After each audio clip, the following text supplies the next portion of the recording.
8 ವರ್ಷ ಕಳೆದರೂ ಕೂಡ ಕರ್ನಾಟಕದಲ್ಲಿ ತಮಗೆಲ್ಲ ತಿಳಿದಿರೋ ಪ್ರಕಾರ ದಲಿತರಿಗೆ ಅನ್ಯಾಯ ಆಗ್ತಲೇ ಬರ್ತಾ ಇದೆ.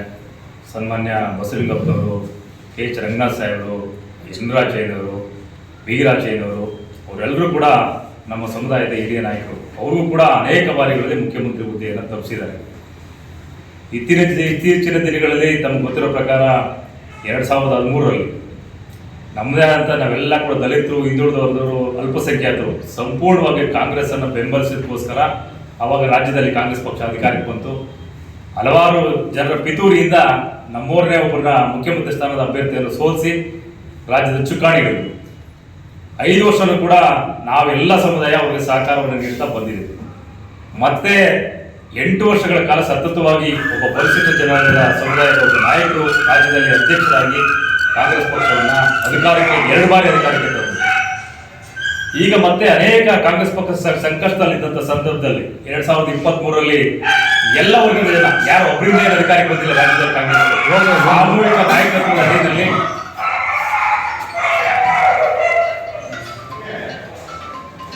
ಸಾಮೂಹಿಕ ನಾಯಕತ್ವದ ಅಡಿಯಲ್ಲಿ ಅಡಿನಲ್ಲಿ ಕಾಂಗ್ರೆಸ್ ಪಕ್ಷ ಅಧಿಕಾರಕ್ಕೆ ಬಂದಿರುವಂಥದ್ದು ತಮಗೆಲ್ಲ ಗೊತ್ತಿದೆ. ಮಾಧ್ಯಮಗಳಲ್ಲಿ ಕಾಂಗ್ರೆಸ್ ಪಕ್ಷ ಇನ್ನೇನು ಕರ್ನಾಟಕದಲ್ಲಿ ಬರೋದೇ ಅನ್ನುವಂಥ ಸಮೀಕ್ಷೆಗಳು, ಹಲವಾರು ಸಮೀಕ್ಷೆಗಳು ತಾವು ಹೇಳಿದ್ರ 23ರಲ್ಲಿ.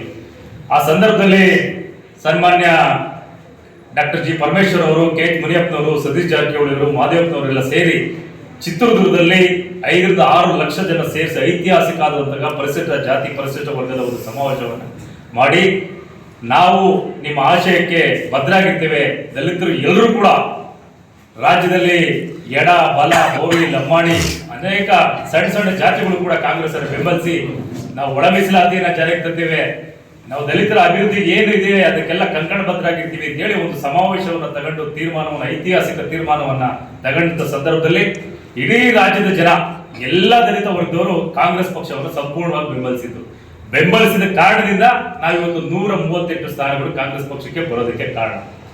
ಮತ್ತೊಂದು, ಈ ರಾಜ್ಯದಲ್ಲಿ, ಈ ರಾಷ್ಟ್ರದಲ್ಲಿ ಕಾಂಗ್ರೆಸ್ ಪಕ್ಷ ಅವನತಿ ಇದ್ದಂಥ ಸಂದರ್ಭದಲ್ಲಿ ಸನ್ಮಾನ್ಯ ರಾಹುಲ್ ಗಾಂಧಿ, ಸೋನಿಯಾ ಗಾಂಧಿ ಅವರು ನಮ್ಮ ರಾಜ್ಯದ ಸೋಲಿನ ಸರ್ದಾರ ಮಲ್ಲಿಕಾರ್ಜುನ್ ಖರ್ಗೆ ಅವರನ್ನ ಅಖಿಲ ಭಾರತ ಕಾಂಗ್ರೆಸ್ ಸಮಿತಿ ಮಾಡಿದಂಥ ಸಂದರ್ಭದಲ್ಲಿ ಕರ್ನಾಟಕದ ಪ್ರಜ್ಞಾವಂತ ಎಲ್ಲ ಪರಿಶಿಷ್ಟ ಜಾತಿ ಪರಿಶಿಷ್ಟ ವರ್ಗದ ಜನ ಯೋಚನೆ ಮಾಡೋದು. ಇವತ್ತು ಡೆಲ್ಲಿನಲ್ಲಿ ಕಾಂಗ್ರೆಸ್ ಪಕ್ಷದ ಚುಕ್ಕಾಣಿಯನ್ನು ಒಬ್ಬ ದಲಿತ ನಾಯಕ ಹಿಡಿದಿದ್ದಾರೆ. ನಾವೆಲ್ಲರೂ ಕೂಡ ಅವ್ರ ಕೈಯನ್ನು ಬಲಪಡಿಸಬೇಕು.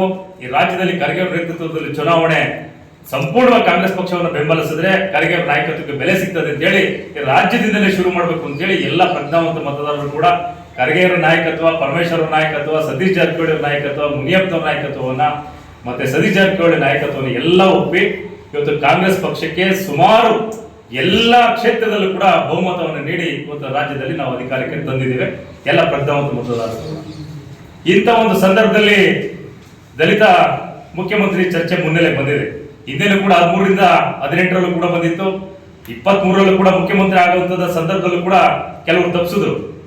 ಈಗ 23ರಲ್ಲಿ ನಾವು ಅಧಿಕಾರಕ್ಕೆ ತಂದಿದ್ದೇವೆ, ನಮಗೆ ಮುಖ್ಯಮಂತ್ರಿ ಮಾಡಿ ಅಂತ ಕೇಳ್ತಾ ಇದ್ದಾರೆ. ಇಲ್ಲಿ ನಾವು ಯಾರು ವಿರುದ್ಧವಾದಂತಹ ಸಂಘಟನೆ ಅಲ್ಲ, ಇದು ಯಾರು ವಿರುದ್ಧವಾಗಿ ನಾವು ಅವ್ರಿಗೆ ಅಧಿಕಾರಕ್ಕೆ ಸಿಗಬಾರ್ದು ಅಂತ ಹೇಳ್ತಾ ಇಲ್ಲ.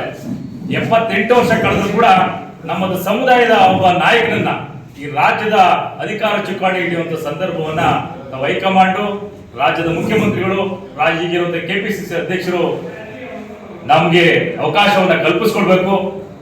ಈ ಅವಕಾಶ ಕಲ್ಪಿಸ್ಕೊಡ್ಲಿಲ್ಲ ಅಂತಂದ್ರೆ ತಿರ್ಗಾ ಮತ್ತೆ ಅವನತಿ ಅಂತ ಕಾಂಗ್ರೆಸ್ ಪಕ್ಷ ಇನ್ನೊಂದು 5 ರಿಂದ 10 ವರ್ಷ ರಾಜ್ಯದಲ್ಲಿ ಅಧಿಕಾರಕ್ಕೆ ಬರಕ್ಕೆ ಸಾಧ್ಯನೇ ಇಲ್ಲ. ಯಾಕೆಂದ್ರೆ ನಮ್ಮಲ್ಲಿ ಈಗ ಪ್ರಜ್ಞಾವಂತ ಮತದಾರರು, ದಲಿತ ಮತದಾರರು ಏನಿದ್ದೀವಿ, ಒಂದು ನಾವು ಅವೇರ್ನೆಸ್ ಬಂದಿದೆ. ಈಗ ನಮ್ಮ ರಾಜ್ಯ ಇಷ್ಟು ವರ್ಷ ಆದ್ರೂ ಕೂಡ ನಮ್ಮ ಹೆಸರು ಯಾರು ಹೇಳ್ತಾ ಇಲ್ವಲ್ಲ, ಬರೀ ಅವರು ಬೇರೆ ವರ್ಗದವರ ಹೆಸರನ್ನೇ ಪ್ರಸ್ತಾಪ ಮಾಡ್ತಾ ಇದ್ದಾರೆ. ನಮ್ಮ ರಾಜ್ಯದ ಜನತೆ ಎಷ್ಟು ಪ್ರಜ್ಞಾವಂತಿದ್ದಾರೆ. ಇವತ್ತು ಅಸೆಂಬ್ಲಿನಲ್ಲಿ ನೀವು ನೋಡ್ಬೇಕು ಯಾವ ರೀತಿಯಲ್ಲಿ ನಾವು ಸಮರ್ಪಕವಾದಂತಹ ಉತ್ತರವನ್ನ ನಮ್ಮ ರಾಜ್ಯದ ನಾಯಕರು ಕೊಡ್ತಾ ಇದ್ದಾರೆ, ಯಾವ ರೀತಿ ಸಮಾಜ ಕಲ್ಯಾಣ ಇಲಾಖೆ ಮಂತ್ರಿಗಳು ಕೆಲಸ ಮಾಡ್ತಾ ಇದ್ದಾರೆ, ಗೃಹ ಸಚಿವರು ಕೆಲಸ ಮಾಡ್ತಾ ಇದ್ದಾರೆ, ಎಐಸಿಸಿ ಅಧ್ಯಕ್ಷರು ಯಾವ ರೀತಿ ಇಡೀ ದೇಶ ಸುತ್ತಾಡಿ ಯಾವ ರೀತಿ ಕೆಲಸ ಮಾಡ್ತಾ ಇದ್ದಾರೆ ಅನ್ನೋದನ್ನ ಎಲ್ಲ ಜನ ಯೋಚನೆ ಮಾಡ್ತಾ ಇದ್ದಾರೆ. ಈ ಅವಕಾಶವನ್ನ ಸನ್ಮಾನ್ಯ ಮುಖ್ಯಮಂತ್ರಿಗಳು ಸಿದ್ದರಾಮಯ್ಯ ಇರ್ಬೋದು, ಅಥವಾ ಅಖಿಲ ಭಾರತ ಕಾಂಗ್ರೆಸ್ ಸಮಿತಿ ಅಧ್ಯಕ್ಷರು ಇರ್ಬೋದು, ರಾಹುಲ್ ಗಾಂಧಿ ಇರ್ಬೋದು, ಸೋನಿಯಾ ಗಾಂಧಿ ಇರ್ಬೋದು, ಸನ್ಮಾನ್ಯ ಡಿ ಕೆ ಶಿವಕುಮಾರ್ ಇರ್ಬೋದು, ಈ ರಾಜ್ಯದಲ್ಲಿ ದಲಿತರನ್ನ ಕರಗೇರಣೆ ಮಾಡಿ ನಮ್ಮಲ್ಲಿ ಸೀನಿಯರು ಈ ರಾಜ್ಯ ಇವತ್ತು ದೇಶದಲ್ಲಿ ಅಧಿಕಾರವನ್ನು ಅನುಭವಿಸಿದ ಕಾಂಗ್ರೆಸ್ ಪಕ್ಷದ ನಾಯಕರಾಗಿದ್ದಾರೆ. ಅವ್ರು ಮಾಡೋದ್ರಲ್ಲಿ ನಮ್ಗೇನು ಅಭ್ಯಂತರ ಇಲ್ಲ. ತದನಂತರದಲ್ಲಿ 7 ವರ್ಷಕ್ಕೆ ನಮ್ಮ ಅಧ್ಯಕ್ಷರಾಗಿ ಲೋಕಸಭಾ ಸದಸ್ಯರಾಗಿ ಕೋಲಾರದಲ್ಲಿ ಕೆಲಸ ಮಾಡಿ ರಾಜ್ಯದಲ್ಲೂ ಪ್ರಸ್ತುತ ಮಂತ್ರಿ ಆಗಿದ್ದಾರೆ KH ಮುನಿಯಪ್ಪ ಸಾಹೇಬರು. ಮತ್ತೆ ಪರಮೇಶ್ವರ್ ಸಾಹೇಬರು 8 ವರ್ಷಗಳ ಕಾಲ ಸುದೀರ್ಘವಾಗಿ ಕೆಪಿಸಿಸಿ ಅಧ್ಯಕ್ಷರಾಗಿ ರಾಜ್ಯದಲ್ಲಿ ಕಾಂಗ್ರೆಸ್ ಪಕ್ಷವನ್ನು ಅಧಿಕಾರಕ್ಕೆ ತಂದು ಮತ್ತೊಂದು ಸಾರಿ ಸಮ್ಮಿಶ್ರ ಸರ್ಕಾರವನ್ನು ಅಧಿಕಾರಕ್ಕೆ ತಂದಂತ ಕೀರ್ತಿ. ಈಗ ಅವರ ನೇತೃತ್ವದಲ್ಲಿ ಪ್ರಣಾಳಿಕೆ ಸಮಿತಿ ಅಧ್ಯಕ್ಷರಾಗಿ ಅನೇಕ 5 ಗ್ಯಾರಂಟಿ ಯೋಜನೆಗಳನ್ನು ತಂದಂತ ಪ್ರಣಾಳಿಕೆ ಸಮಿತಿ ಅಧ್ಯಕ್ಷರು. ಅವರ ಪ್ರಣಾಳಿಕೆ ಮುಖಾಂತರ ನಾವು ರಾಜ್ಯದಲ್ಲಿ ಅಧಿಕಾರಕ್ಕೆ ಬಂದಿದ್ದೇವೆ. ಮತ್ತೆ ಮಹದೇವಪ್ಪನವರು ಇದ್ದಾರೆ, ಮತ್ತೆ ಸತೀಶ್ ಜಾರಕಿಹೊಳಿ ಇದ್ದಾರೆ. ಅವರ ನೇತೃತ್ವದಲ್ಲಿ ನಾವೆಲ್ಲರೂ ಕೂಡ ಒಗ್ಗಟ್ಟಾಗಿದ್ದೇವೆ. ನೀವು 5 ದಿನದಲ್ಲಿ ಯಾರಿಗಾದ್ರೂ ಮಾಡಿ ನಮಗೆ ಕೊಡುವಂತಹ ನಮಗೆ ಸ್ಥಾನವನ್ನ ನಾವೆಲ್ಲರೂ ದೊಡ್ಡ ಮನಸ್ಸು ಮಾಡಿ ಕೊಡಬೇಕು ಅಂತ ಹೇಳಿ ಈ ರಾಜ್ಯದ ಎಲ್ಲ ನಮ್ಮ ಜನಗಳನ್ನ ನಾವು ಪ್ರೇರೇಪಿಸಿ ನಮ್ಮ ಜನಕ್ಕೆ ಮನವರಿಕೆ ಮಾಡಿಕೊಳ್ಬೇಕು. ಆ ಮುಖ್ಯಮಂತ್ರಿ ಸ್ಥಾನ ನಮಗೆ ಕೊಡ್ಲಿಲ್ಲ ಅಂತ ಪಕ್ಷದಲ್ಲಿ ಕಿತ್ಕೊಳ್ಳುವಂತ ವ್ಯವಸ್ಥೆಯನ್ನು ಕೂಡ ರಾಜ್ಯದ ಜನತೆ ನಾವು ಸಿಡಿದೇಳುವಂತ ವ್ಯವಸ್ಥೆಯನ್ನು ಕೂಡ ನಾವು ರಾಜ್ಯದಲ್ಲಿ ಎಲ್ಲ ಜಿಲ್ಲಾ ಮಟ್ಟದಲ್ಲಿ ತಾಲೂಕು ಮಟ್ಟದಲ್ಲಿ ಸಂಘಟನೆ ಕೂಡ ಎಲ್ಲ ಪ್ರಜ್ಞಾವಂತ ಮತದಾರರು ಮಾಡ್ತಾ ಇದ್ದೇವೆ. ಯಾಕೆಂದ್ರೆ ಯಾರು ಕೂಡ ಬನ್ನಿ ಕುತ್ಕೊಳ್ಳಿ ಯಾರು ಕೊಡಲ್ಲ. ನಮ್ಮ ಕುರ್ಚಿಯನ್ನ ಕಿತ್ಕೊಳ್ಳುವಂತ ಕಾಲ ಬಂದಿದೆ. ಎಲ್ಲ ದಲಿತರು ಕೂಡ ಒಗ್ಗಟ್ಟು. ರಾಜ್ಯದಲ್ಲಿ ಯಾರು ಕೂಡ ದಲಿತ ಮುಖ್ಯಮಂತ್ರಿ ಆಗಕ್ಕೆ ಸಾಧ್ಯವೇ ಇಲ್ಲ.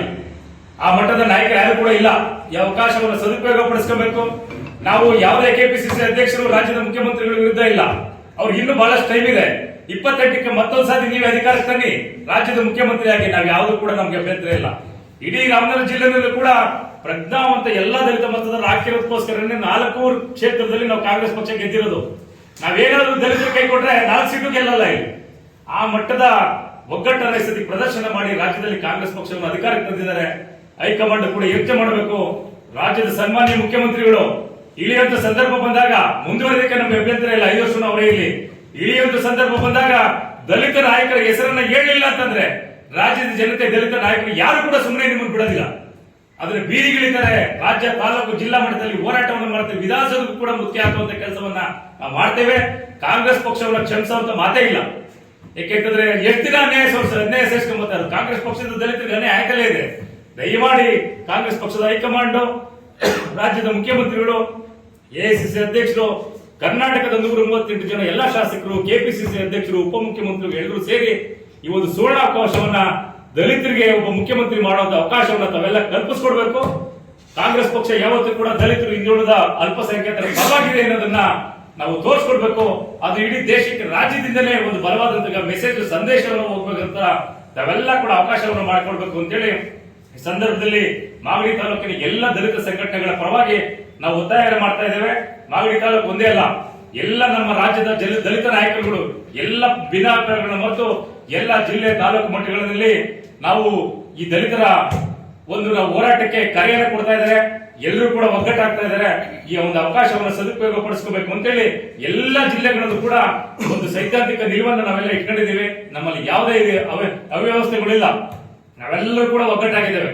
ನಮ್ಗೆ ಅವಕಾಶ ಸಿಗ್ಲೇಬೇಕು ಅಂತೇಳಿ ಸಂದರ್ಭದಲ್ಲಿ ಈ ಒಂದು ಸಂದರ್ಭದಲ್ಲಿ ಅವಕಾಶವನ್ನು ತಾವೆಲ್ಲ ಹೈಕಮಾಂಡ್ ಕಲ್ಪಿಸ್ಕೊಡ್ಬೇಕು ಅಂತೇಳಿ ಈ ಸಂದರ್ಭದಲ್ಲಿ ಮಾಗಡಿ ತಾಲೂಕಿನ ದಲಿತ ಸಂಘಟನೆಗಳ ಪರವಾಗಿ ನಾನು ಒತ್ತಾಯವನ್ನು ಕೂಡ ಮಾಡ್ತಾ ಇದ್ದೇನೆ.